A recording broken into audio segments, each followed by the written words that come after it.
বাংলাদেশের আসল পরিচয় ইসলাম। আওয়াজ তুলে বলো, আসল পরিচয় কি? এদেশে পরস্পরে দেখা হলে দেয় সালাম, এদেশে আমজনতার হৃদয় জুড়ে পাক্কা আলাম, ঠিক কি না? এদেশে বিপদ এলে সর্বজনে সর্বক্ষণে দোয়া পড়ে ইন্না লিল্লাহ সুবহানাল্লাহ সুবহানাল্লাহ সুবহানাল্লাহ সুবহানাল্লাহ।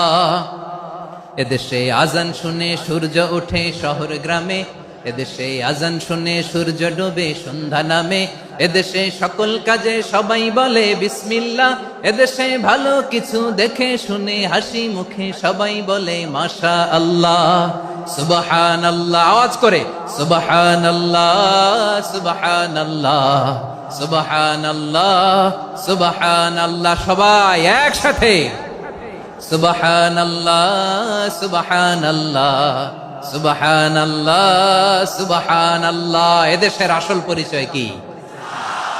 আওয়াজ করে বলতে ভয় লাগে। এদেশের আসল পরিচয় কি? ইসলাম দিয়ে আমাদের সংসদ ভবন চলুক, আমরা চাই কি চাই না? বঙ্গভবনে লা ইলাহা ইল্লাল্লাহর পতাকা উড়ুক, আমরা চাই কি চাই না? প্রতিটি জেলা অফিসে, ডিসি অফিসে লা ইলাহার পতাকা ঝুলুক, আমরা চাই কি চাই না? কারা কারা চাই হাত তুলে আল্লাহরে দেখায়।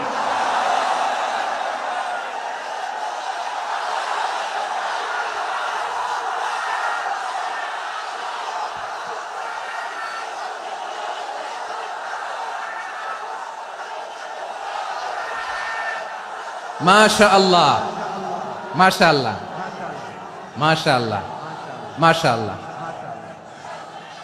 যশোর, আওয়াজ করে বলো, ভালো মানুষ না খারাপ মানুষ? বুঝে বলছো তো? মানুষ ভালো হলে যে কত ভালো। এই মানুষকে যত্ন নিলে, মানুষকে মানুষ বানালে যে সে কি হতে পারে শুনবা? হ্যাঁ, নাকি মোনাজাত দিয়ে দিব? শুনবা? তাহলে থামতে হবে। থামো, আমি যখন বলবো থামো থামো, তাকবীরের সময় দিলে তাকবীর, থামো থামো। মানুষকে যত্ন নিলে, এই এদিকে এদিকে, ড্রোন নামায় ফেলো। হয়েছে, ড্রোনের ফুটেজ হয়ে গেছে, এবার ড্রোন নামায় ফেলো। আমার দিকে তাকাও। মানুষকে, তোমরা এদিক সেদিক তাকালে তো গুরুত্বপূর্ণ পয়েন্ট মিস হয়ে যাবে। এদিকে এদিকে, হ্যাঁ মাস, ঠিক আছে, এদিকে। মানুষকে যত্ন নিলে মানুষের মধ্যে যারা কি পটেনশিয়াল রেখেছে। আমি জাপানের দুইটা উদাহরণ দেই। জাপানের, এই এই এভাবে এভাবে হবে, হয় বসো নয় পেছনে, কথা নাই, কথা তো বলাই যাবে না, হারাম কথা বলা। আজকে একেবারে চুপ, আজকের জন্য হারাম করে দিছে আমি, এই কিছু সময়ের জন্য একেবারে নিষিদ্ধ। জাপানের দুইটা উদাহরণ দেই, খেয়াল করে একটু শুনেন, বুঝবেন। আল্লাহ, 2022 সালে জাপানের সাথে জার্মানির খেলা, ফিফা ওয়ার্ল্ড কাপ 2022। এক পক্ষে জাপান, আরেক পক্ষে কোন দেশ? কথা শুনে নাই। এক পক্ষে কোন দেশ? আরেক পক্ষে সবাই। এক পক্ষে আরেক পক্ষে। ওই খেলায় জিতেছিল জাপান, জিতেছিল 22 সালের এই FIFA world cup. Japan football খেলায় জিতে, as a part of their celebration তারা খেলার পরে পুরো স্টেডিয়ামটারে ক্লিন করে। The fan base of Japan, লক্ষ লক্ষ মানুষ খেলা দেখতে যায়, তো এত ডাস্টবিনও তো নাই। তো যারা ডাস্টবিনে জায়গা পায় নাই, তারা এই যে চকলেটের প্যাকেট, পানির বোতল, চিপসের প্যাকেট তারা এদিকে সেদিকে রেখে দিয়েছে। জাপানের ভক্তরা, জাপানের ফলোয়াররা, as a part of their celebration তারা খেলার পরে পুরো স্টেডিয়ামের সব ময়লা আবর্জনা ক্লিন করে তারপরে বিদায় নিয়েছে। তাদেরকে কি ক্লিন করার দায়িত্ব দেওয়া হয়েছিল? এই যশোর, জাপানের যে ছেলেরা খেলা দেখতে গেছিল ওদেরকে কি ক্লিন করার দায়িত্ব দিছিল? তারা কি স্টেডিয়ামের পরিচ্ছন্নতা কর্মী? তাদের আকল, তাদের সিক্স সেন্স তাদেরকে বলেছে। ছোটবেলা থেকে জাপান গভর্নমেন্ট ওদেরকে এত পরিচ্ছন্নতা শেখায়, ক্লিনলিনেস অ্যাওয়ারনেস ক্যাম্পেইন করায়। ক্লাসে আমি দেখেছি, ক্লাসে নিজের বেঞ্চ নিজে মুছে, ক্লাসের মাঝখানে একটা সময় দেয়, নিজের টেবিল নিজে মুছে, নিজের ক্লাসরুমটা নিজে পরিষ্কার করে। রাস্তাঘাটে একটা ধুলা নাই, ময়লা নাই, একটা টিস্যু নাই। খেলার পরে গোটা বিশ্বকে তাক লাগিয়ে দিয়েছে। জাপানের ফ্যানরা সবার রেখে যাওয়া গার্বেজ টিস্যু বোতল পরিষ্কার করে তারপরে স্টেডিয়াম থেকে বিদায় নিয়েছে। আমরা কেন এমন হইতে পারলাম না? আমরা কেন এমন হইতে পারলাম না? জাপানের যারা এগুলো করছে ওদের 3টা করে চোখ না? চোখ তো 3টা জাপানা লাগো, জাপানা লাগো। হাত তো 4টা, কান তো 6টা। হ্যাঁ, নাকি আমার মতো 2 হাত 2 কানালা মানুষ? চোখে দেখলে ওটা মানুষ না। চিন্তা করছেন? তার মানে জাপানিজদেরকে যে গ্রুমিং করে শিখানোর মাধ্যমে পরিচ্ছন্ন বানানো গেছে, ওরা যেমনি মানুষ আমরাও মানুষ। আমাদের সন্তানদেরকে শেখালে তারাও পারবে, পারবে কিনা? 2 নম্বর উদাহরণ বলি। চট্টগ্রাম ফেনীতে যারা গিয়েছেন, মেঘনা গোমতী ব্রিজ প্রকল্প নাম শুনছেন? মেঘনা একটা ব্রিজ পার হওয়া লাগে। এই মেঘনা গোমতী, এখানে 3টা ব্রিজ কাঁচপুর সহ, এই 3টা ব্রিজের নির্মাণ কাজ, রেনোভেশনের কাজ দেয়া হয়েছিল জাপানের একটা কোম্পানিকে। কাকে? জাপানের কোম্পানি। নির্মাণ শেষে 738 কোটি টাকা বেঁচে গেছিল, এটা গভর্নমেন্টের হাতে দিয়ে তারা বিদায় নিয়েছে। কত টাকা? 738 কোটি টাকা। যত প্রাক্কলিত ব্যয় নির্ধারণ করা হয়েছে সব টাকা সরকার, তৎকালীন সরকার 2019-এর সরকার, কারা ছিল তো জানেন? এই 2019-এর সরকার তাদেরকে দিয়েছে। তারা রিনোভেশন নির্মাণ শেষে 738 কোটি টাকা অতিরিক্ত বেঁচে গেছিল, এটা আবার গভর্নমেন্টের হাতে বুঝাই দিয়ে তারা বিদায় নিচ্ছে। আমরা কেন এমন হইতে পারলাম না? জাপানের ওরাও মানুষ, আমরাও মানুষ। তার মানে মানুষে মানুষে পার্থক্য আছে না নাই? আচ্ছা, জাপানের 2টা উদাহরণ দিলাম, এবার আমার দেশের 2টা উদাহরণ দিব না? বাংলাদেশের 2টা উদাহরণ দেয়। 1 নম্বর উদাহরণ, গত সপ্তাহে আপনারা জানেন কক্সবাজার আমার একটা প্রোগ্রাম ছিল, তো হেলিকপ্টারে গিয়েছিলাম।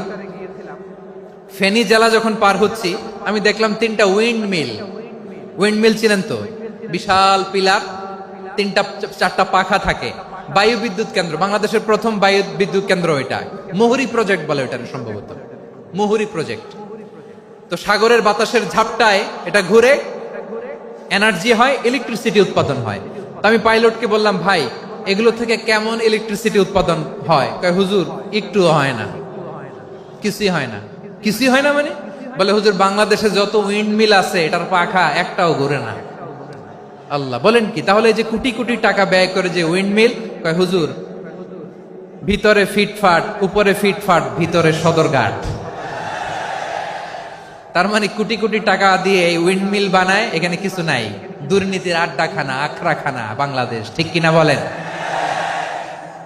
আয় রে, জাপানিজরাও মানুষ, আমরাও মানুষ।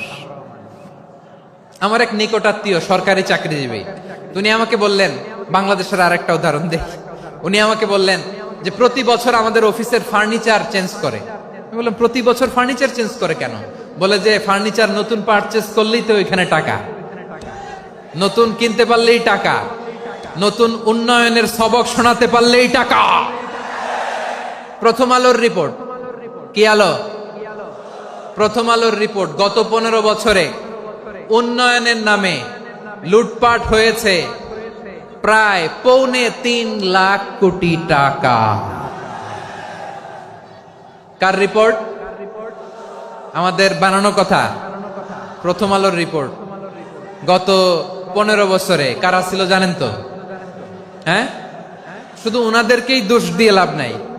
স্বাধীনতার পর থেকে শুধু শাসকের হাত বদল হয়েছে, আমরা কিছু পাই নাই, ঠিক কিনা বলেন? শুধু ওনাদের দোষ দিয়ে কি লাভ? একদল খাইছে, আরেক দল খাওয়ার জন্য রেডি হয়ে আছে। আমরা এরকম চাই না। আমরা চাই স্বাধীন সার্বভৌম বাংলাদেশ। আমরা চাই দুর্নীতিমুক্ত বাংলাদেশ। আমি নিউজটা যে কতবার পড়লাম, এটা কি সম্ভব?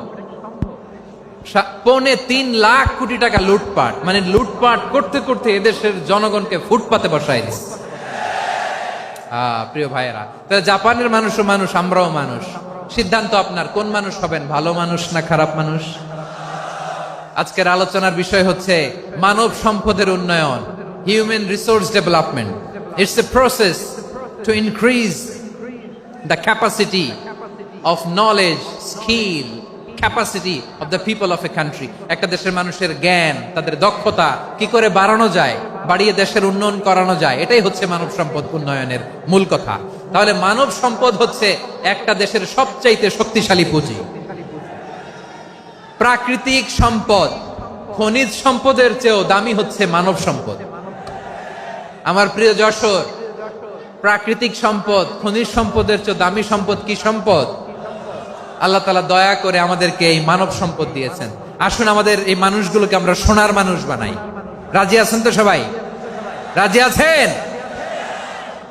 মানুষ পারে না এমন কোনো কিছু নাই, চাইলে সব পারে। এজন্য মানুষকে তারবিয়া দিতে হবে, যথাযথভাবে তাদেরকে গড়তে হবে। আসুন আমরা সিরাতের আয়নায় বিশ্বনবীর জীবনী থেকে দেখি তিনি কিভাবে হিউম্যান রিসোর্সকে ম্যানেজ করতেন। যদি আপনাদের সময় হয় দু একটা উদাহরণ দিয়ে আজকে আমি আমার আলোচনার বিদায় নিব। হবে সময় হবে কয়েক মিনিট? হ্যাঁ, শান্ত থাকবেন তো? শান্ত থাকবা? হ্যাঁ ঠিক আছে।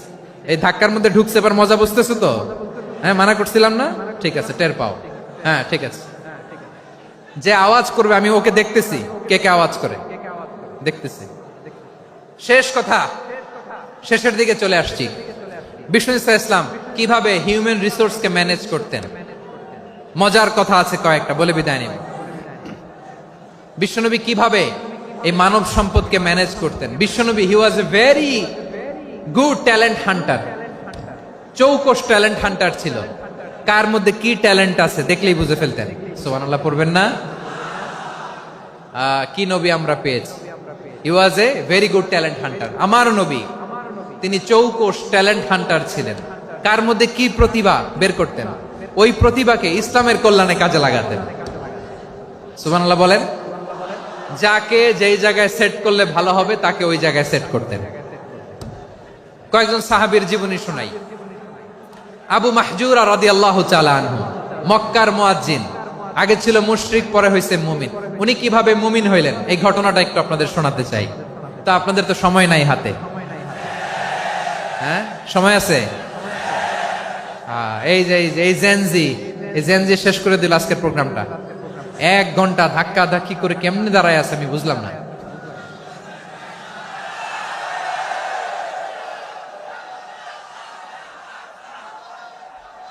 না না, তাকবির না, তাকবির না, চুপ করতে হবে। What I need, you stop. Just shut up. চুপ। হ্যাঁ ঠিক আছে, এভাবে। আবু মাহজুরা রাদিয়াল্লাহু তাআলা আনহু কিভাবে মুসলিম হলেন আওয়াজ করে শুনেন। হুনাইনের যুদ্ধ 8ম হিজরি, বিষ্ণু ইসলাম হুনাইনের যুদ্ধ শেষে ফিরতেছেন। পথিমধ্যে বেলাল রাদিয়াল্লাহু তাআলা আনহু, এই যে আবার কথা, আই রে আল্লাহ রে, এখানে ধাক্কা ধাক্কি কেন? চলে যাও, পেছনে যাও, যাও পেছনে যাও। কি আজীব তামাশা! যেখানে যায় এখানে ধাক্কা ধাক্কি, মারামারি, গায়ের উপরে কাঁধের উপরে শাউটিং। অনেক গুরুত্বপূর্ণ কথা পয়েন্ট করে নিয়ে আসে যে বলবো, এই শাউট করার কারণে প্রোগ্রামটাই নষ্ট করে দেয়। আসছে আমার ভালোবাসা দেখাইতে, প্রোগ্রামটাই শেষ করে দিয়ে চলে যায়। স্টপ। আবার কথা বল, স্টপ। হুনাইনের যুদ্ধে 8ম হিজরি, কত হিজরি? সবাই বলেন না একটু, কত হিজরি? 8ম হিজরিতে হুনাইনের যুদ্ধে রাসূল সাল্লাল্লাহু আলাইহি ওয়াসাল্লাম ফিরে আসতেছেন মদিনায়। পথিমধ্যে বেলাল রাদিয়াল্লাহু তাআলা আনহু আজান দিচ্ছেন। কি দিচ্ছেন?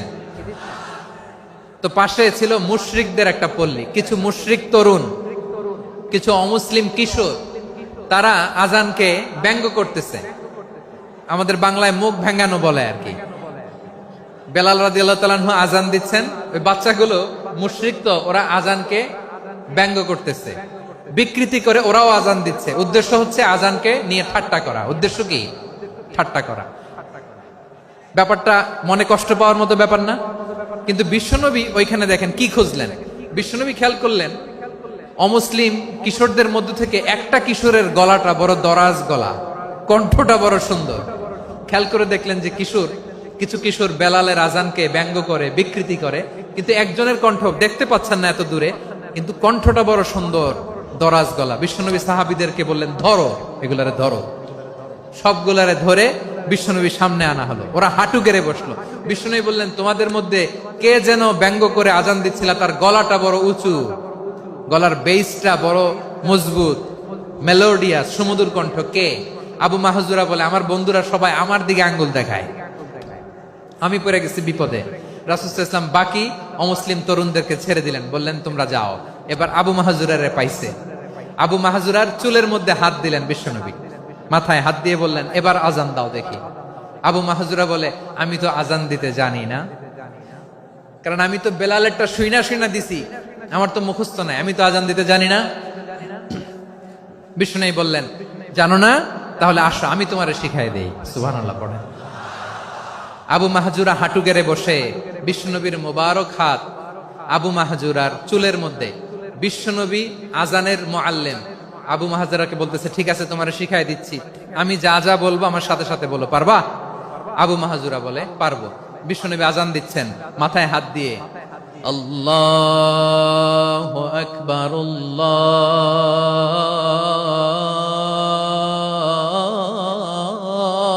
আল্লাহু আকবার। আবু মাহজুরা এই বাক্যটা পড়লেন। বিশ্বনবী দ্বিতীয় বাক্য পড়তে আরম্ভ করলেন, আল্লাহু আকবার,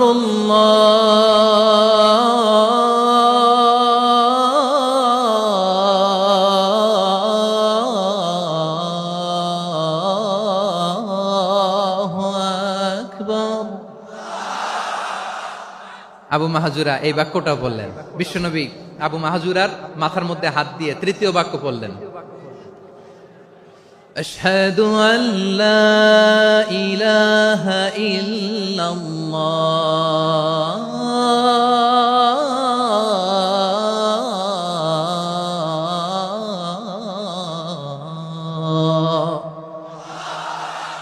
আবু মাহজুরা তৃতীয় বাক্য পড়লেন। বিশ্বনবী একটা বাক্য পরে আবু মাহজুরা পরে, বিশ্বনবী পরে আবু মাহজুরা পরে। আবু মাহজুরা কিন্তু অমুসলিম, মুশরিক।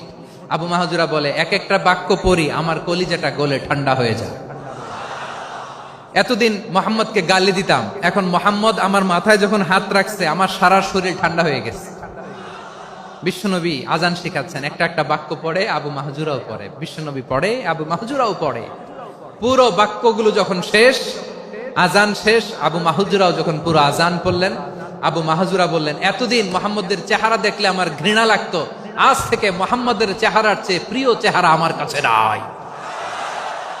আবু মাহজুরা বললেন, ও মুহাম্মদ, আজানের বাক্য তো আপনি আমারে শেখালেন, এখানেই শেষ করবেন না, আপনি আমারে পড়ায় দেন, লা ইলাহা ইল্লাল্লাহু মুহাম্মাদুর রাসূলুল্লাহ সাল্লাল্লাহু আলাইহি ওয়াসাল্লাম। বিশ্বনবীর সাথে দাঁড়িয়ে উনি শাহাদা পড়ে মুসলমান হয়ে গেলেন। এবার আবু মাহজুরা বলে, ইয়া রাসূলুল্লাহ, ইয়া হাবিবাল্লাহ, আমি মুমিন হয়েছি, মুসলমান হয়েছি, আপনার কাছ থেকে আজান শিখার সৌভাগ্য আমি লাভ করেছি নবী। আমার কণ্ঠের বড় তারিফ করেছেন আপনি, আমার আজানকে আপনি পছন্দ করেছেন। একটা জিনিস আপনার কাছে চাই, আপনি আমাকে মক্কার মসজিদুল হারামের মুয়াজ্জিন হিসেবে অ্যাপয়েন্ট করে দেন। বিষ্ণু ইসলাম বললেন, যাও আবু মাহজুরা, আমি তোমাকে পৃথিবীর শ্রেষ্ঠতম মসজিদ মক্কার মসজিদুল হারামের মুয়াজ্জিন হিসেবে অ্যাপয়েন্ট করে দিলাম। দেখছেন কিভাবে ট্যালেন্ট হান্টিং করতে হয়, কিভাবে হিউম্যান রিসোর্স মানব সম্পদকে ব্যবহার করতে হয়। আসছিল আজানকে ভেঙাইতে, আসছিল কেন? আজানকে ব্যঙ্গ করার জন্য, বিকৃত করার জন্য। আজানকে বিকৃত করতে যে ইসলামের সবচেয়ে শ্রেষ্ঠ মসজিদের মুয়াজ্জিন হয়ে গেল। পড়েন সুবহানাল্লাহ। হযরত আবু মাহজুরা রাদিয়াল্লাহু তাআলা আনহু ওনার এই সুললিত কণ্ঠ ব্যবহার করে মসজিদুল হারামে এত সুন্দর করে আল্লাহু আকবার বলে আজান দিতেন। মানুষগুলোর, মুসল্লিগুলোর, মক্কাবাসীর হৃদয়কে তিনি বিগলিত করে দিতেন, মানুষের হৃদয়কে ঠান্ডা হয়ে যেত। শুধু এখানেই শেষ না আমার যশোরের ভাইয়েরা, বিশ্বনবী যখন সাইয়েদনা আবু মাহজুরা রাদিয়াল্লাহু তাআলা আনহুকে আজান শিখাচ্ছিলেন, বলেন তো বিশ্বনবীর হাতটা কোথায় ছিল? আবু মাহজুরার মাথার সামনে, এই চুলের উপরে ছিল।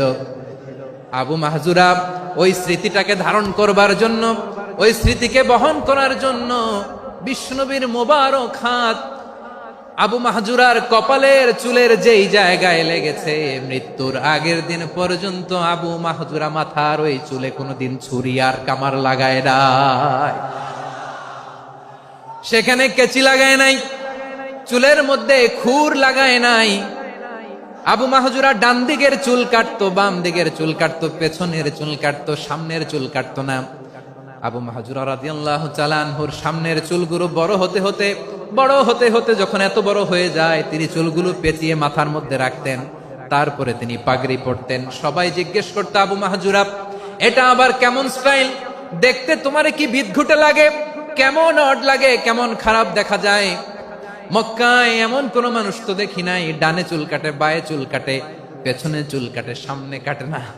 ওরে আবু মাহজুরা, কেমন দেখা যায় তোমারে, তুমি সামনের চুল কাটো না কেন?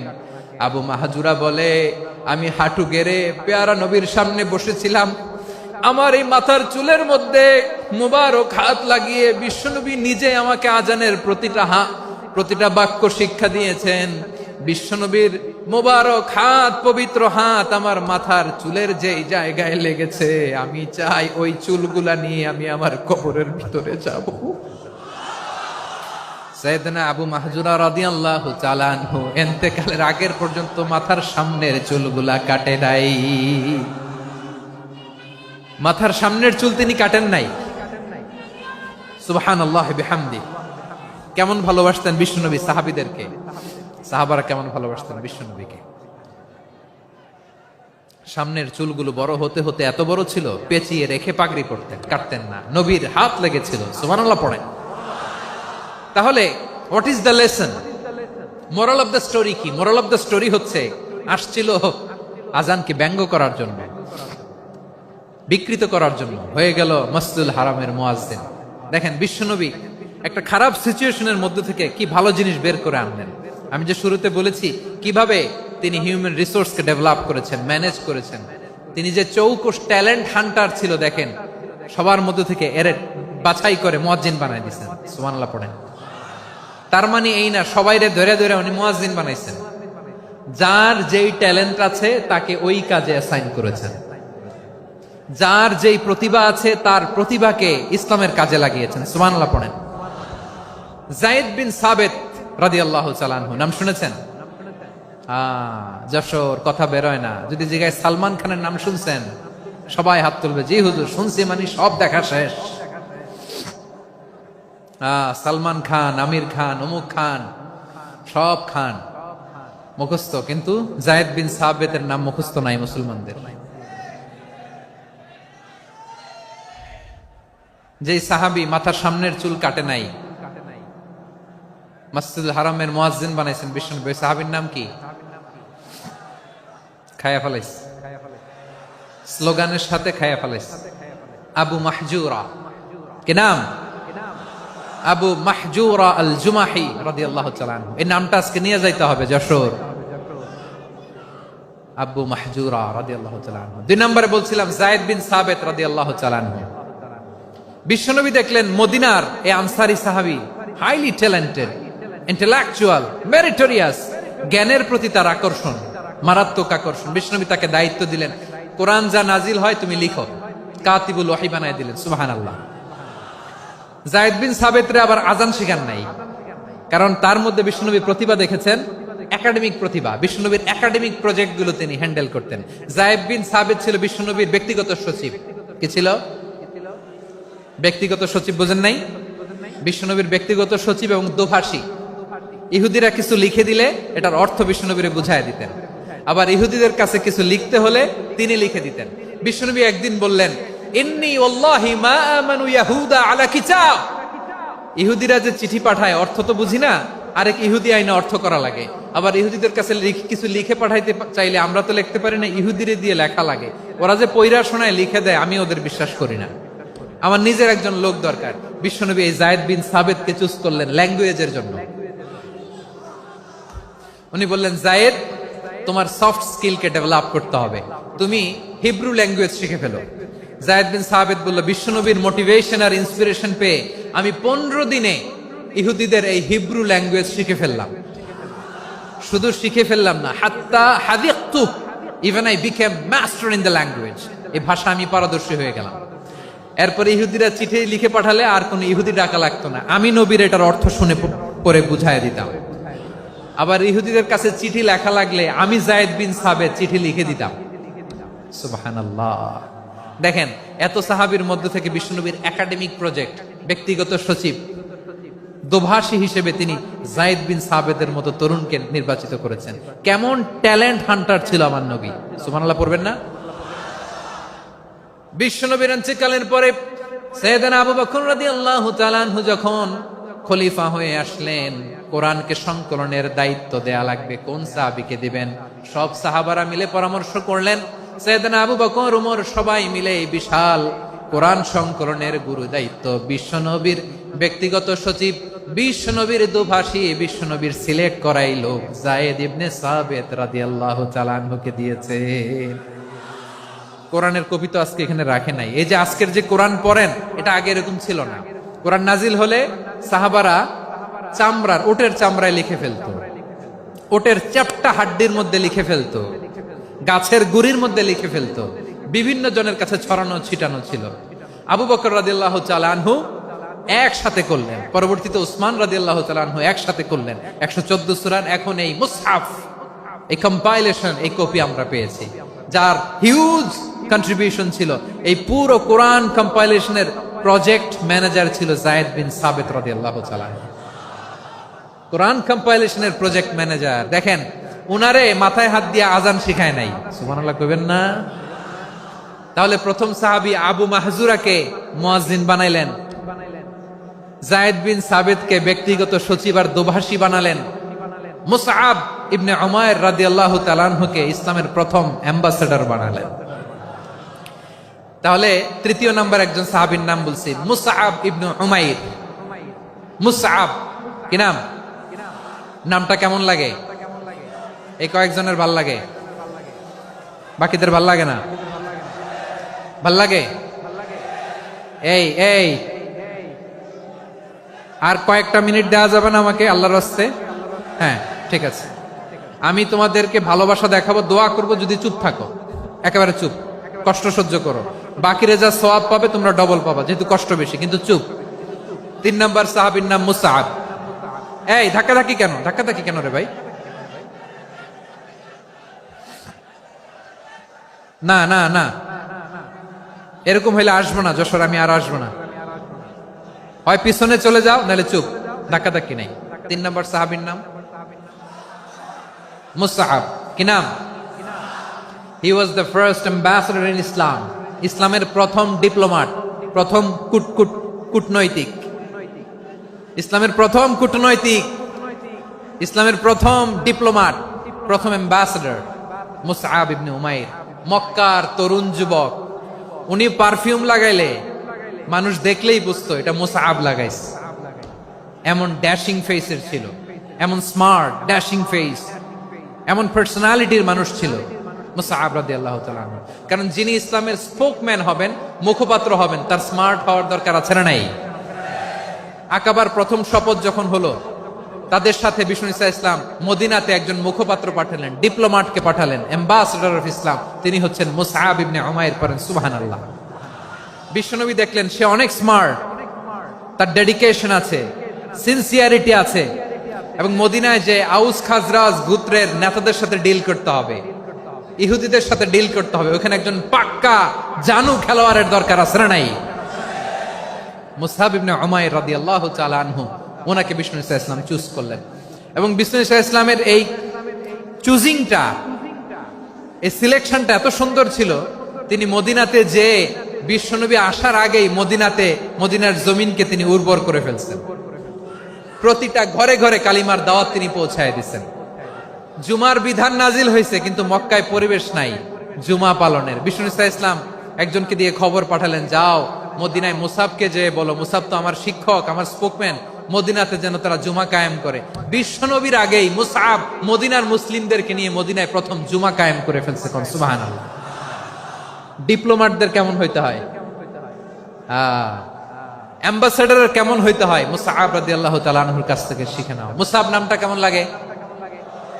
যশোর, যাদের সন্তান হবে ছেলে সন্তান, আমার রাস্তায় পাইলে সবাই জিজ্ঞেস করে, হুজুর একটা নাম দেন, আমার ছেলে হবে।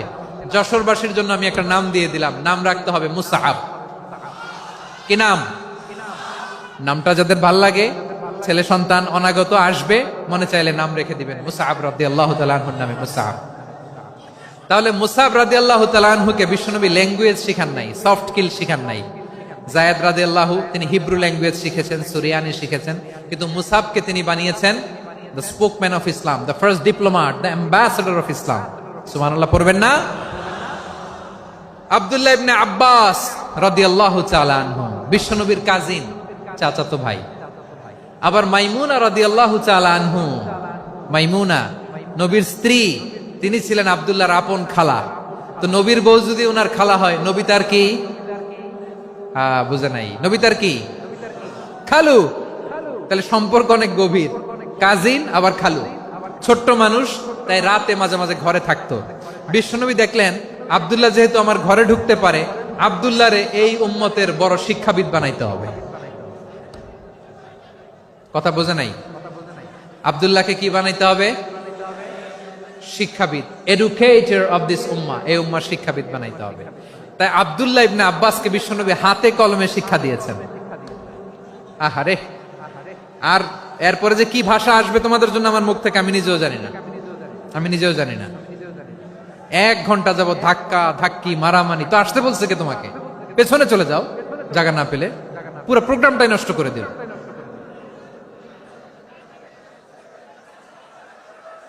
জি, আমার দিকে তাকান, আমি শেষ করে দিচ্ছি। হবে না, ইন্টেলেকচুয়াল আলোচনা এখানে হবে না, আমি বুঝতে পারছি, আমি শেষ করে দিচ্ছি। আব্দুল্লাহ ইবনে আব্বাস রাদিয়াল্লাহু তাআলা আনহু, মনোযোগ দিয়ে কয়েকটা মিনিট শুনুন, আমি এখনই শেষ করে দিচ্ছি। এরপর আওয়াজ করবে, এই যে এগুলো কি আমি বুঝলাম না। আমি বললাম না সব করা যাবে, বসে যাও, শুয়ে যাও, চলে যাও, আওয়াজ করা যাবে না। অন্যকে বসো এটাও বলার দরকার নেই, জাস্ট এদিকে তাকাও। আল্লাহ।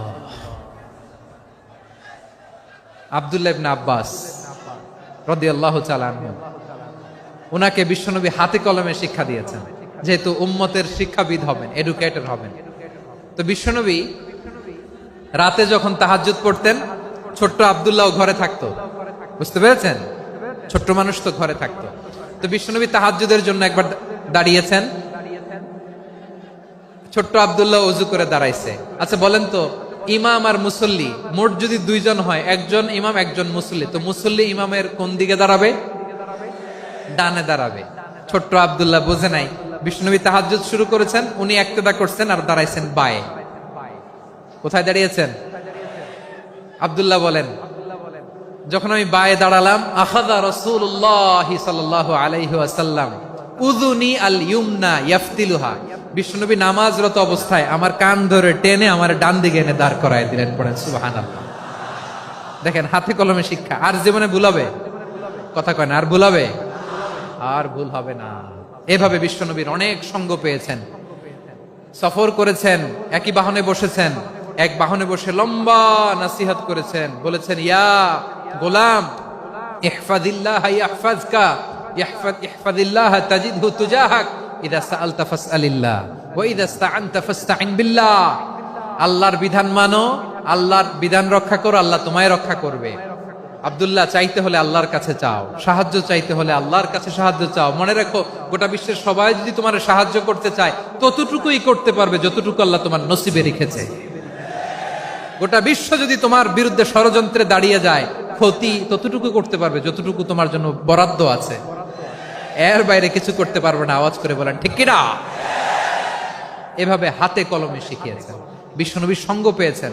উনাকে বিষ্ণু ইসলাম শিক্ষাবিদ, এডুকেটর অফ দিস উম্মাহ হিসেবে সিলেক্ট করেছেন, হাতে কলমে শিখিয়েছেন। বিশ্বনবী একবার প্রকৃতির ডাকে সাড়া দিয়ে এসেছেন। এখন কি করতে হবে? নামাজের জন্য ওযু করতে হবে। বিশ্বনবী এসেই দেখেন ওযুর বদনায় পানি ভরা, খুশি হয়ে গেলেন, বললেন, কে রেখেছে পানি?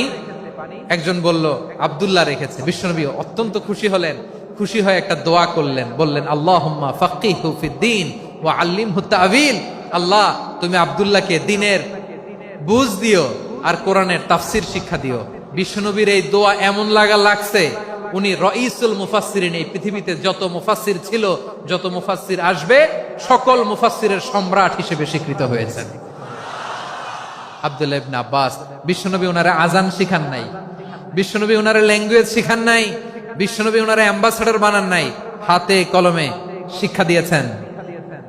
ছোট্ট মানুষ, বিশ্বনবী ইন্তেকাল করলেন, আবু বকরের সময় গেল, ওমরে ফারুকের খেলাফত, তখনও তিনি তরুণ। ওমরে ফারুক রাদিয়াল্লাহু তাআলা আনহু ওনার ক্যাবিনেট মিনিস্ট্রির বৈঠকে এই আব্দুল্লাহ ইবনে আব্বাসকে পাশ দিয়ে বসায় রাখতেন। বয়স্ক সাহাবারা এটা পছন্দ করতো না, তারা বলতো ঘটনা কি, আব্দুল্লাহর মতো ছেলে নাতি আমাদের আছে, এরা কেন রাখে ওমরে ফারুক? ওমরে ফারুক এটা টের পেলেন, তিনি বুঝতে পারলেন যে ক্যাবিনেট মেম্বাররা এটা পছন্দ করে না, ছোট্ট আব্দুল্লাহরা কেন রাখি, কেন যে রাখি এটা একদিন বুঝাবো। একদিন মিটিং এ তিনি সবাইকে বললেন, ইদা জাআ নাসরুল্লাহি ওয়াল ফাতহ। এই আয়াত দ্বারা উদ্দেশ্য কি বলেন তো মুরব্বী সাহাবীরা? এক সাহাবী বলেন, এই সূরা দ্বারা উদ্দেশ্য, আল্লাহ বলেছেন আমাদেরকে বিভিন্ন ল্যান্ড, বিভিন্ন এলাকা বিজয় করতে হবে। ওমরে ফারুক বললেন না, হয়নি। আরেকজন বললেন, বিজয় হওয়ার পর আমাদের বেশি বেশি আল্লাহর বরত্বের ঘোষণা দিতে হবে, এটা উদ্দেশ্য। ওমরে ফারুক বললেন না, হয় নাই। যারা জিজ্ঞেস করেন কেউ পারে না। সব শেষে বিশ্বনবী ছোট্ট আব্দুল্লাহরে বলেন, আব্দুল্লাহ, ইদা জাআ নাসরুল্লাহি ওয়াল ফাতহ, এর দ্বারা উদ্দেশ্য কি বলতো? ছোট্ট আব্দুল্লাহ বলেন, হুয়া আজালু রাসূলিল্লাহ। এই আয়াত দ্বারা বিশ্বনবীর বিদায়কে উদ্দেশ্য নেওয়া হয়েছে। ওমরে ফারুক বললেন, হাযা হুয়া, এটাই তো সঠিক উত্তর, এটাই সঠিক তাফসীর এই আয়াতের। কারণ ইদা জাআ নাসরুল্লাহি ওয়াল ফাতহ, যখন আল্লাহর সাহায্য আর বিজয় আসবে, ওয়া রাআইতান নাসা ইয়াদখুলুনা ফি দীনিল্লাহি আফওয়াজা, আপনি দেখবেন দলে দলে, ঢলে ঢলে, বানের পানির মতো মানুষ ইসলামের দিকে ঢুকতেছে, ইসলামের বিজয় হয়েছে। তো ইসলামের বিজয়ের মিশন নিয়ে নবী আসছে, বিজয়ী যখন হয়ে গেছে, এখন তো নবীর বিদায় হবে। জোরে বলেন ঠিক কিনা? কোন সাহাবী এই সূক্ষ্ম কথাটা ধরতে পারে নাই, ওই আব্দুল্লাহ ছাড়া। আব্দুল্লাহ যখন উত্তর দিছে, সব সাহাবীদের টনক নড়েছে। এরপর থেকে কোন ক্যাবিনেট মিটিং এ আর কোন সাহাবারা কোনো প্রশ্ন করে নাই, আওয়াজ করে পড়েন সুবহানাল্লাহ। বিশ্বনবী আব্দুল্লাহ ইবনে আব্বাসকে দ্য এডুকেটর অফ দ্য উম্মাহ, উম্মার শিক্ষাবিদ হিসেবে গ্রহণ করেছেন। আওয়াজ করে পড়তে হবে আল্লাহু আকবার। সাহাবীদের নামগুলো মনে থাকবে? এক নম্বরে আবু মাহজুরা, মুয়াজ্জিন বানাইছেন। যায়েদ ইবনে সাবিত, দোভাষী, ট্রান্সলেটর অফ প্রফেট, এবং তিনি ছিলেন বিশ্বনবীর ব্যক্তিগত সচিব। মুসআব ইবনে উমাইর, the first ambassador and diplomat of Islam. আব্দুল্লাহ ইবনে আব্বাস, এই উম্মার সবচেয়ে বড় এডুকেটর, শিক্ষাবিদ। আরেকজন ছিল আব্দুল্লাহ ইবনে মাসউদ রাদিয়াল্লাহু তাআলা। দুই আব্দুল্লাহ, আব্বাস গেল, আরেকজন হচ্ছে মাসউদ। মক্কার তরুণ, ছাগল পালতো মুশরিকের। বিশ্বনবী আর আবু বকর রাদিয়াল্লাহু তাআলা আনহু একবার গেলেন, যে দেখে এই তরুণ দাঁড়ায় আছে। বিশ্বনবী বলেন, আমি খুব ক্ষুধার্ত, তোমার কাছে কি দুধ আছে ছাগলের? আব্দুল্লাহ ইবনে মাসউদ বলে, আছে। ওয়ালাকিন আনা মুতামান, কিন্তু যে দুধ আছে এটা আমানতের, আমি দিতে পারবো না। বিশ্বনবী এইটা শুনেই তার টার্গেট করে ফেলছে। আনা মুতামান, দুধ আছে কিন্তু এটা আমার মালিকের, আমি তো দরদ দেখাই, আমার মালিকের দুধ, আপনি পথিক, আপনারে দিতে পারি না। বিশ্বনবী টার্গেট করে ফেলছেন, এরে আমার কাজে লাগাইতে হবে। বিশ্বনবী বললেন, আচ্ছা ঠিক আছে, দুধ দিও না, কিন্তু এমন ছাগি আছে কিনা যেই ছাগির সাথে কোনো ছাগলের মিলন হয় নাই, তার ওলানে দুধও আসে নাই, বাচ্চাও নাই, এরকম ছাগির থেকে যদি আমি দুধ খাই তাহলে তো সমস্যা নাই। বলতেছে, এরকম ছাগির থেকে দুধ খাইলে সমস্যা নাই, কারণ এরকম ছাগির ওলান থেকে দুধ আসবেও না। বলতেছে, ঠিক আছে, এরকম একটা ছাগি নিয়ে আস। নিয়ে আসা হলো। বিশ্বনবী বিসমিল্লাহ বলে ওই ছাগির ওলানে হাত দিলেন। হাত দিতে দেরি, পুরো ওলানটা দুধে ভরে যেতে দেরি হয় না। বিশ্বনবী আর আবু বকর রাদিয়াল্লাহু তাআলা আনহু দহন করে পেট ভরে খেলেন। এই দৃশ্য আব্দুল্লাহ ইবনে মাসউদের হৃদয়ে দাগ কাটলো। এই মুজিজা দেখে তিনি বললেন, আশহাদু আল্লা ইলাহা ইল্লাল্লাহ ওয়া আশহাদু আন্না মুহাম্মাদুর রাসূলুল্লাহ। তিনি ষষ্ঠ মুসলিম ছিলেন, 6 নম্বর মুসলমান। ওনাকে টার্গেট করে বিশ্বনবী দেখলেন এমন ইন্টেলেকচুয়াল ব্রেন, উনি সূক্ষ্ম সূক্ষ্ম জিনিস বুঝে বেশি, ফিকহি জ্ঞান ওনার মধ্যে বেশি। বিশ্বনবী ওনাকে কোরআনের জ্ঞান শিক্ষা দিতে লাগলেন। উনি বিশ্বনবী সবার কাছে কোরআন শোনায়, কিন্তু বিশ্বনবী নিজে আব্দুল্লাহ ইবনে মাসউদের কাছ থেকে কোরআন শুনতো। বিশ্বনবী একবার বললেন, ইকরা আলাইয়া ইয়া মাসউদ। ইবনে মাসউদ, একবার শোনাও তো কোরআন দেখি। আব্দুল্লাহ ইবনে মাসউদ বলে, আকরাউ আলাইকা ওয়া আলাইকা উনজিল। নবী, আপনার উপর কোরআন নাজিল হয় আর আমি আপনার সামনে কোরআন পড়বো। বিশ্বনবী বললেন, ইন্নী উহিব্বু আন আসমাআহু মিন গায়রি। আমি নিজে পড়তে যেমনি ভালোবাসি, অন্যে পড়ুক আমি শুনবো, এটাও আমি ভালোবাসি। সূরা নিসা তিনি তেলাওয়াত করে শুনিয়েছেন। এমন সূক্ষ্ম সূক্ষ্ম বিষয় বিশ্বনবী উনাকে ধরিয়ে দিয়েছেন, উনি হয়ে গিয়েছেন আব্দুল্লাহ ইবনে আব্বাস হয়েছেন রাইসুল মুফাসসিরিন, উনি হয়ে গিয়েছেন ফাকিহুল উম্মাহ। উনার চাইতে বড় ফকি এই পৃথিবী আর দেখবে না, চিল্লায় বলেন সুবহানাল্লাহ। উনি বলতেন ওয়াল্লাহি ওয়াল্লাহি ইল্লাযী লা ইলাহা গায়রু মা উনজিলাত সূরাতুন ইল্লা ওয়া আনা আ'লামু আইনা উনজিলাত ওয়া ফীমা উনজিলাত। বিশ্বনবী এমন ভাবে কোরআনের দার্স আমাকে দিয়েছেন, কোরআনে যত সূরা নাজিল হয়েছে, যেখানে নাজিল হোক না কেন আমি জানি এটা কোথায় নাজিল হয়েছে এবং কোন প্রেক্ষাপটে নাজিল হয়েছে। এমন একটা সূরা নাই যে সূরার কোথায় নাজিল হয়েছে আমি মাসুদের জানা নাই, কোন প্রেক্ষাপটে নাজিল হয়েছে আমার জানা নাই। এরকম ঘটবে না, চিল্লায় বলেন আল্লাহু আকবার। এই আব্দুল্লাহ ইবনে মাসউদ রাদিয়াল্লাহু তাআলা আনহু ওমর ফারুকের সময় কুফার চিফ জাস্টিস ছিলেন। কুফা নগরীর চিফ জাস্টিস। চিফ জাস্টিস বুঝেন নাই? বিচারপতি। কি ছিলেন? সবাই বলে নাই কি ছিলেন? বিচারপতি ছিলেন। এবং ওনার যে ফিকহি জ্ঞানের ধারা, এটাই আলকামা, ইব্রাহিম আন-নাখাই, হাম্মাদ ইবনে সুলাইমান হয়ে ইমাম আবু হানিফা পর্যন্ত পৌঁছেছে।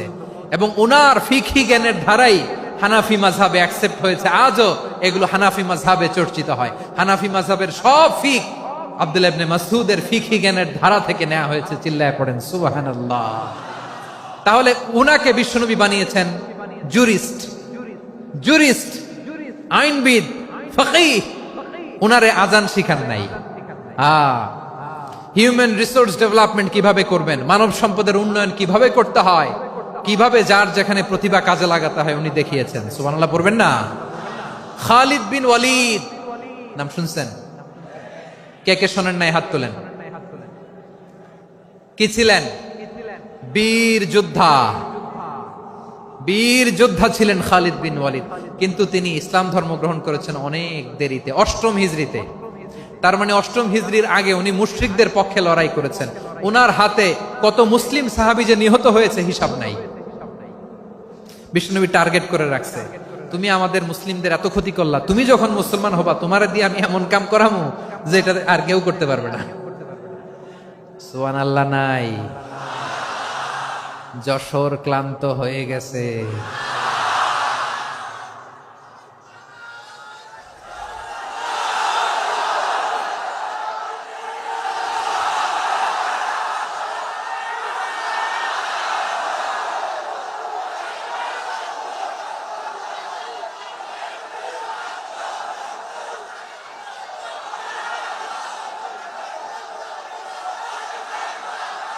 মাশাআল্লাহ, বসুন বসুন বসুন।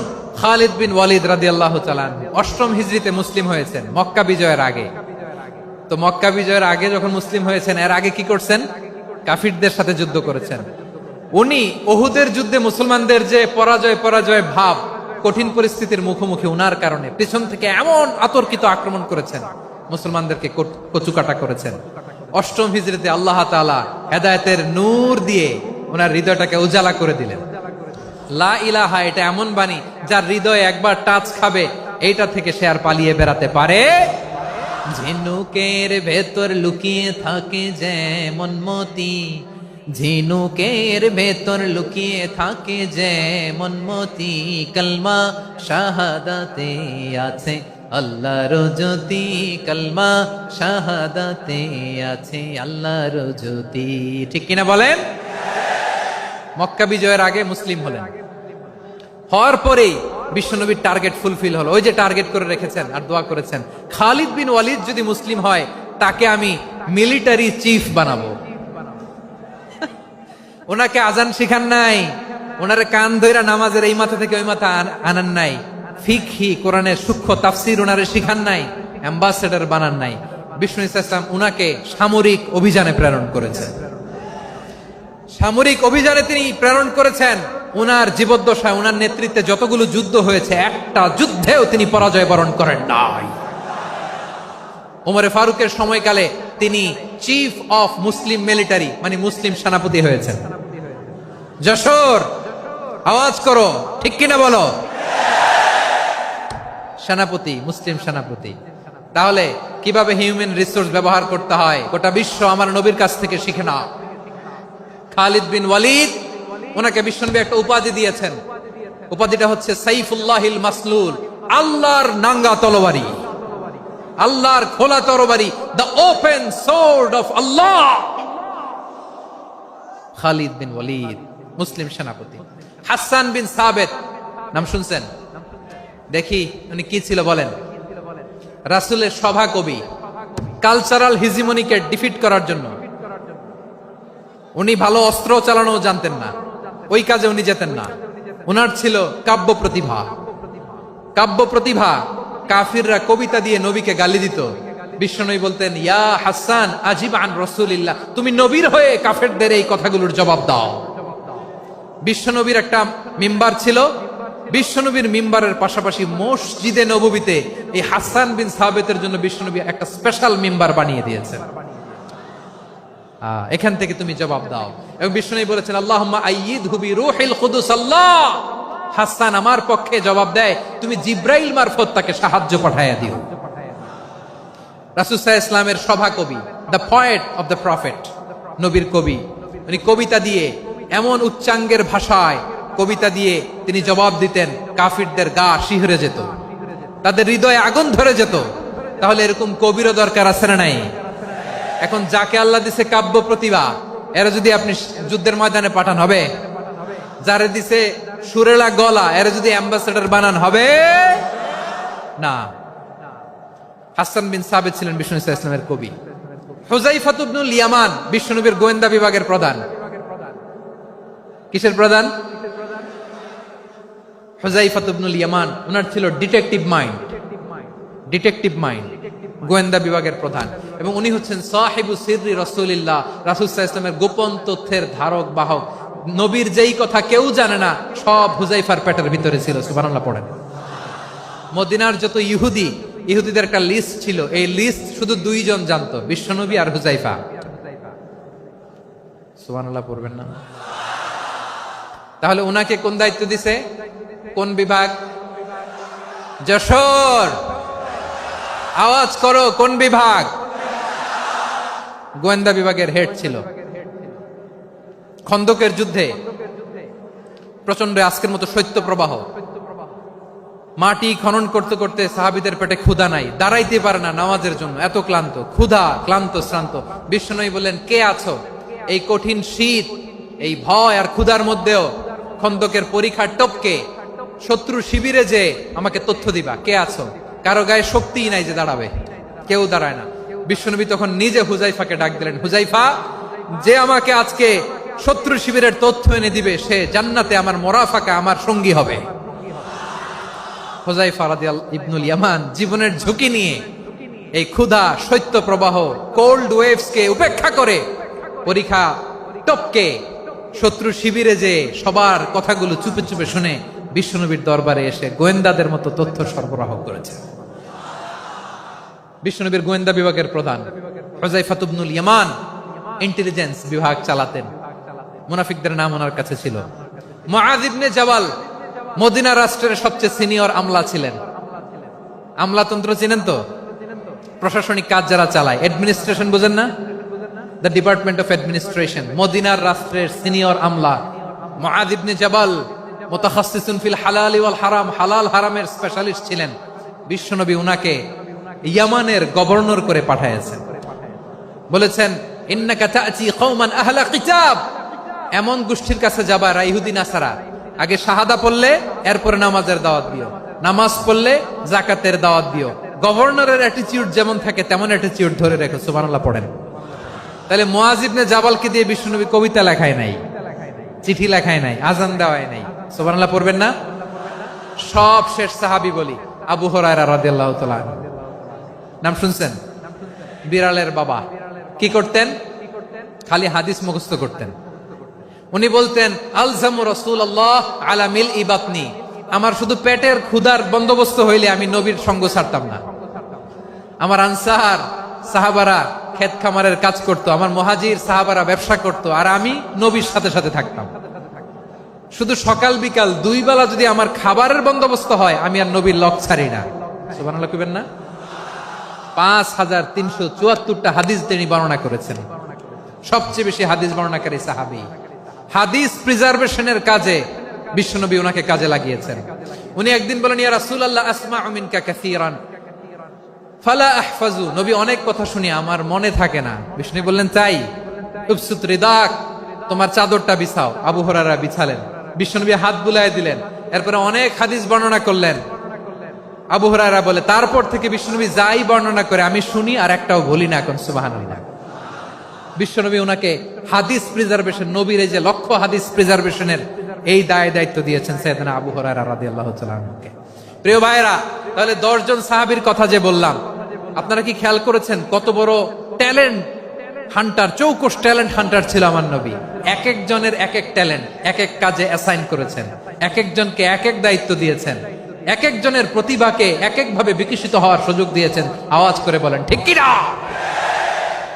এখন আমার পর্দার আড়ালে আমার মায়েরা বলবে, এতগুলো পুরুষ সাহাবীর কথা বললো, নারী সাহাবীরা কি কিছু করে নাই? হ্যাঁ, একজন নারী সাহাবীর কথা বলে মোনাজাত হবে, দোয়া ছাড়া কেউ যাব না। রুফাইদা আল আসলামিয়া রাদিয়াল্লাহু তাআলা আনহা, ওনার বাবার নাম সাআদ আল আসলামি। বিশ্বনবী কি খেয়াল করলেন দেখেন, সাআদ ছিল মদিনার বড় ডাক্তার। এই নারী সাহাবী রুফাইদা বাবার কাছ থেকে চিকিৎসা বিদ্যা শিখেছেন।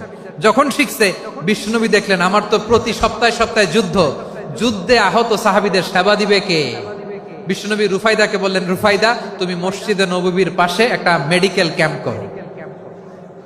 এই যে সাকিনা আদ্দিন মেডিকেলের আমার ছাত্রী বন্ধুরা, শুনে রাখো, তোমাদের আইকন হচ্ছে রুফাইদা আল আসলামিয়া। বিশ্বনবীর ডিরেকশন অনুযায়ী তিনি মসজিদে নববীর পাশে একটা মেডিকেল ক্যাম্প করলেন এবং আহত সাহাবাদের চিকিৎসা উনি ওনার টিম নিয়ে দিতেন। বিশ্বনবীর পরামর্শে উনি আনসারি এবং মুহাজির মহিলা সাহাবীদেরকে নিয়ে একটা স্পেশাল মেডিকেল টিম গঠন করলেন। খায়বার যুদ্ধে 7ম হিজরিতে যখন বিশ্বনবী যায়, উনি ওনার টিম নিয়ে আসলেন, বললেন, ইয়া রাসূলুল্লাহ আমরা তো তলোয়ার চালাতে পারি না, আমরা তো তীর মারতে পারি না, আপনি যদি অনুমতি দেন খায়বার অভিযানে আমি আমার টিম নিয়ে মেডিকেল টিমের সেবাটা সার্ভিসটা দিতে চাই। পড়েন সুবহানাল্লাহ। বিশ্বনবী অনুমতি দিলেন, যোদ্ধা সাহাবীদের সাথে রুফাইদা আল আসলামিয়া উনিও মেডিকেল টিম নিয়ে অগ্রসর হলেন। খায়বারের প্রতিটা আহত ইনজুর্ড সাহাবী যারা ইনজুরির শিকার হয়েছেন, সবাই রুফাইদা আল আসলামিয়ার এই মেডিকেল ক্যাম্প থেকে চিকিৎসা সহায়তা পেয়েছেন। সুবহানাল্লাহ পড়েন। দেখেন কিভাবে বিশ্বনবী ট্যালেন্ট বাছাই করতেন। আপনি অবাক হবেন, বাহরাইনের মেডিকেল ইউনিভার্সিটিতে রুফাইদা আল আসলামিয়া মেডিকেল প্রাইজ অ্যাওয়ার্ড প্রতি বছর দেয়া হয়। যদি 8 দিনের এই মেডিকেল, আমার বোনেরা যদি জেনে থাকো জানো, না হলে নতুন করে জানো, সার্চ দিও, রুফাইদা আল আসলামিয়া মেডিকেল অ্যাওয়ার্ড বাহরাইনের ইউনিভার্সিটিতে দেয়া হয়। প্রিয় ভাইয়েরা, তাহলে আলোচনার সামারি আমরা করি। বিশ্বনবী যার যেখানে ট্যালেন্ট তাকে ওইখানে কাজে লাগাতেন। আওয়াজ করে বলেন ঠিক কিনা? এবার একটা ইন্টারভিউ হবে, আওয়াজ করে বলেন, আবু মাহজুরাকে বিশ্বনবী কি বানাইছেন? হ্যাঁ, ভুলে গেছেন? সামনের চুলে হাত দিয়ে বিশ্বনবী কি সুন্দর গলায় আজান শিখালেন। মুয়াজ্জিন। যায়েদ বিন সাবিতকে একাডেমিক প্রজেক্টের দায়িত্ব দিয়েছেন, তিনি ছিলেন বিশ্বনবীর দোভাষী ব্যক্তিগত সচিব। মুসআব ইবনে Umair, the first ambassador of Islam. Abdullah ইবনে আব্বাস, উম্মার বড় শিক্ষাবিদ মুফাসসির। আব্দুল্লাহ ইবনে মাসউদ, আব্দুল্লাহ ইবনে মাসউদ ছিলেন জুরিস্ট। কি ছিলেন? জুরিস্ট ছিলেন, এই উম্মার সবচেয়ে বড় জুরিস্ট। খালিদ বিন ওয়ালিদ, সেনাপ্রধান। হাসান বিন সাবিত, হাসান বিন সাবিত ছিলেন বিশ্বনবীর সভাকবি। কি ছিলেন? বিশ্বনবীর সভাকবি ছিলেন। এরপরে হুযায়ফা ইবনুল ইয়ামান কি ছিলেন? গোয়েন্দা বিভাগের প্রধান। মুআয ইবনে জাবাল কি ছিলেন? সিনিয়র আমলা, ইয়ামানের গভর্নর। আবু হুরায়রা রাদিয়াল্লাহু তাআলা আনহু হাদিস প্রিজার্ভেশনের কাজ করেছেন। আর আমাদের রুফাইদা আল আসলামিয়া রাদিয়াল্লাহু তাআলা আনহা কি ছিলেন? নার্স ছিলেন। নার্স হয়ে মেডিকেল সেবা দিয়েছেন। প্রিয় ভাইয়েরা, পুরো আলোচনার যদি সামারি করি, তাহলে বিশ্বনবী যেভাবে হিউম্যান রিসোর্সকে ম্যানেজ করেছেন, যার যেখানে প্রতিভা কাজে লাগিয়েছেন, আমরাও যদি করি, আমাদের বাংলাদেশের চিত্র আমরা পাল্টে যেতে পারবো। আমরা শুরুতে শুনেছি মানুষের আছে অসীম সম্ভাবনা, প্রতিটা মানুষ অনন্য, যত্ন নিলে যথাযথ পরিচর্যা করলে মানুষ বিশ্ব জয় করতে পারে, ঠিক কিনা? আমাদের হাফেজে কোরআনের সামনে দাঁড়াতে পারে এমন কোন হাফেজে কোরআন আল্লাহর জমিনে জন্ম হয় নাই। গোটা বিশ্ব কাঁপিয়ে তারা সেরা, আমাদের ক্রিকেটাররা সেরা, আমাদের তৈরি পোশাক শিল্প সেরা। এরকম অনেক অনেক সেরা জিনিস আছে, আমরা এগুলোরে নার্চারিং করতে পারি নাই, পরিচর্যা করতে পারি নাই, সঠিক তারবিয়াতের অভাব। তাহলে মানুষের অসীম সম্ভাবনাকে কাজে লাগাতে হবে, ঠিক কিনা বলেন? ইউনুস গভর্নমেন্টকে আমি বলবো, অল্প সময়ের জন্য আপনারা এসেছেন, সংস্কারও করতে হবে, আবার নির্বাচনও করতে হবে। সব সংস্কার হতে করতে পারবেন না, যতটুকু পারবেন এর মধ্যে আমাদের যে হিউজ ম্যান পাওয়ার, আমাদের যে মানব সম্পদ, হিউম্যান রিসোর্স, এটাকে ডেভেলপ করে আপনাদের যেতে হবে। যেটা পারবেন না সেটাকে পরবর্তী নির্বাচিত গভর্নমেন্টের কাছে রেখে যেতে হবে, যে তারা যেন করে, তাদের কাছে আপনারা এটা রেখে যাবেন। তাহলে মানুষ চাইলে বিশ্ব জয় করতে পারে। আর মানুষকে হারাতে পারে কেউ?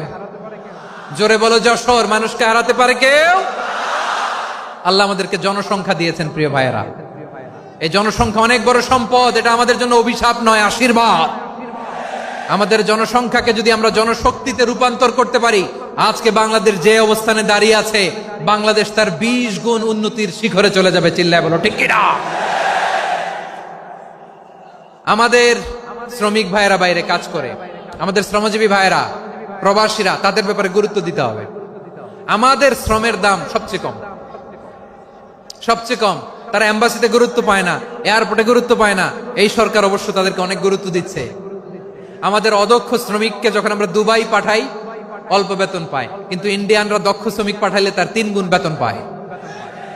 আমরা আমাদের শ্রমিকদেরকে অদক্ষ ভাবে আর পাঠাতে চাই না, দক্ষ শ্রমিক পাঠিয়ে আমরা রেমিটেন্সের বন্যা বইয়ে দেব।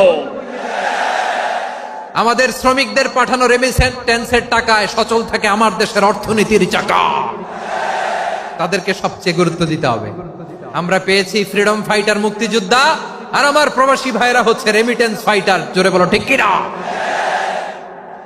তাহলে আমাদের এই জনশক্তিকে জনসম্পদে ট্রান্সফর্ম করতে হবে, ঠিক কিনা বলেন? সরকার জনগণকে এভাবে পলিশ করতে হবে। মা বাবারা ছেলে মেয়েদের মধ্যে কার কোন যোগ্যতা, তাকে ওইভাবে কাজে লাগাতে হবে। সবার এ প্লাস পাওয়ার কোনো দরকার নাই।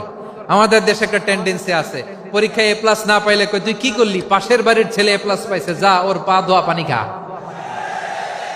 কি খা? তা আমি ভাবছি যে পা ধোয়া, এ প্লাস পাওয়া ছেলেদের পা ধোয়া পানির একটা পানির ব্র্যান্ড বানাইতে হবে। এরকম লেখা থাকবে, এ প্লাস পাওয়া ছেলেদের পা ধোয়া পানি। খাওয়া নাই, এগুলার খাওয়া নাই। ওরে আল্লাহ এ প্লাস পাওয়ার জন্য বানাইছে, আর আপনার ছেলেকে এই এ প্লাস গুলারে নিয়ন্ত্রণ করার জন্য আল্লাহ বানাইছে।